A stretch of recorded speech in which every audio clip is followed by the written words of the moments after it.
Bonjour peuple béni de Dieu. Dès la création, Dieu avait déjà annoncé que l'homme n'a pas été créé pour être seul, démontrant par là notre besoin vital de l'autre. Notre verset du jour est l'expression qui se trouve en Proverbe 27, 17, qui déclare « Tout comme le fer aiguise le fer, l'homme, donc l'être humain, s'aiguise au contact de son prochain. » Pour rendre plus tranchantes et efficaces deux lames de couteau, on les frotte l'une contre l'autre. De même, les croyants s'aiguisent les uns les autres par leur réunion, les confrontations d'idées, la communion fraternelle, l'édification mutuelle et autres interactions. L'Église primitive l'avait bien compris, comme nous le lisons dans le livre des Actes au chapitre 2, versets 42 et 46. Ils persévéraient dans l'enseignement des apôtres, dans la communion fraternelle, dans la fraction du pain et dans les prières. Ils étaient chaque jour tous ensemble, assidus au temple. Autant d'activités communautaires qui offraient plusieurs occasions de s'aiguiser les uns les autres. À l'image de l'église primitive, l'église locale est cet endroit idéal qui accueille et aide les croyants à grandir et à s'affermir spirituellement.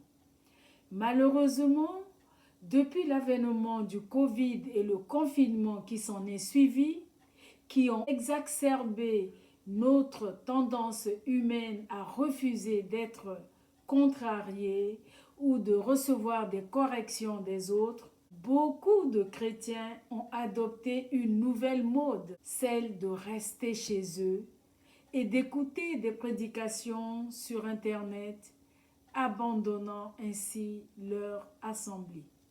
La parole de Dieu dit en Romains 12, 2, « Ne vous conformez pas à ce siècle, mais soyez transformés par le renouvellement de votre intelligence pour que vous discerniez quelle est la volonté de Dieu, ce qui est bon, agréable et parfait. » Se contenter de suivre des enseignements par-ci, par-là, sur les réseaux sociaux, tout comme se balader d'église en église, contredit la volonté parfaite de Dieu pour ses enfants.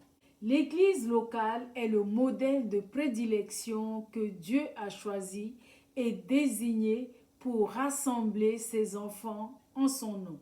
De ce fait, elle contribue à la protection, à la stabilité et à la croissance de chaque chrétien.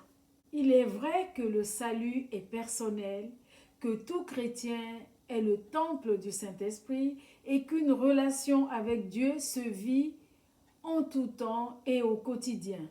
Mais cela n'empêche pas d'avoir une structure au sein de laquelle nous pouvons apprendre à grandir dans la foi, à servir Dieu et les autres par nos dons et à nous édifier et nous soutenir entre frères et sœurs en Christ.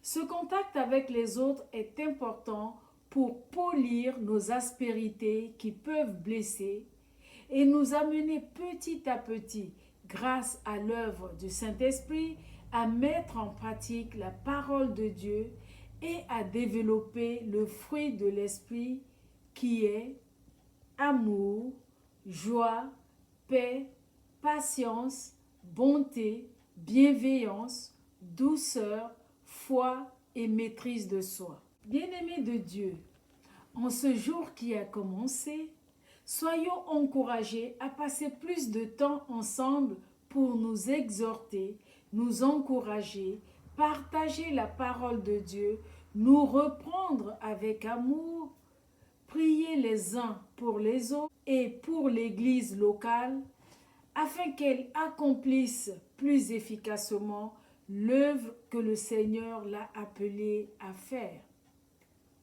Mettons promptement en pratique l'exhortation de l'Épître aux Hébreux au chapitre 10, verset 24, qui nous dit « Veillons les uns sur les autres pour nous inciter à l'amour et aux belles œuvres. Amen. Prions ensemble. Seigneur, nous savons qu'aucune église locale n'est parfaite, mais appartenir à une église locale est ta parfaite volonté pour tes enfants. Car tu sais que c'est en se frottant les uns aux autres que les transformations pourront se faire progressivement avec l'aide du Saint-Esprit. Merci Seigneur pour cette disposition qui démontre encore une fois que tu es amour. Amen. Excellente journée dans la joie d'être tous ensemble réunis au nom du Seigneur Jésus-Christ. Soyez tous bénis.